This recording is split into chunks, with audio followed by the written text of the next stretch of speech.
નવસારી મહાનગરપાલિકાની ચૂંટણીનું રણશીંગું ફૂંકાઈ ચૂક્યું છે ત્યારે દરેક પક્ષ પોતાની પાર્ટીના ઉમેદવારોને ઉતારવા અને મતદારોને રીઝવવા માટે સ્થાનિક મુદ્દાઓને પોતાના ચૂંટણી ઢંઢેરામાં સામેલ કરી રહ્યા છે.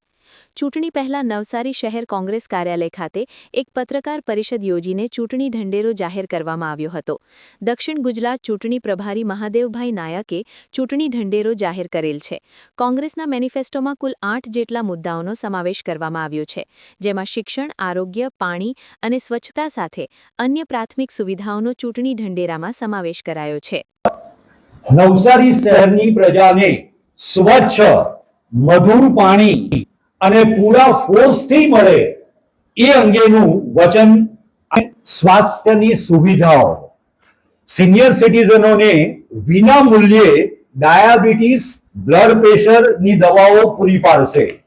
દરેક વોર્ડ વાઇઝ 24/7 હેલ્થ સેન્ટરો શરૂ કરશે. એક્સરે, સીટી સ્કેન, બ્લડ ટેસ્ટની ફ્રી સુવિધાઓ આપવામાં આવશે. દવાના પૂરતા જથ્થાવાળી સરકારી દવાની દુકાનોની સુવિધા ઊભી કરવામાં આવશે. બહેનો માટે વિશેષ પિંક ટોયલેટ ની વ્યવસ્થા ઊભી થશે અને જેનું મેન્ટેનન્સ કોર્પોરેશન પોતે કરશે. ત્રીજો મુદ્દો સ્વચ્છતાને પ્રાયોરિટી આપશે. અત્યારે દિવસમાં એક જ વાર ડોર ટુ ડોર કચરો લેવામાં આવે છે.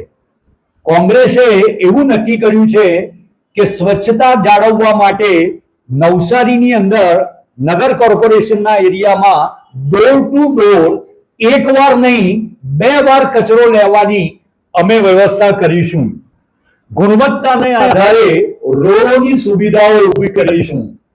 એક નવો કન્સેપ્ટ લઈને કોંગ્રેસ આવી રહી છે કે જે રોડો બંધાય છે એ રોડોની ગુણવત્તાનું ઓડિટ કાઉન્સિલર પોતે કરશે નહીં.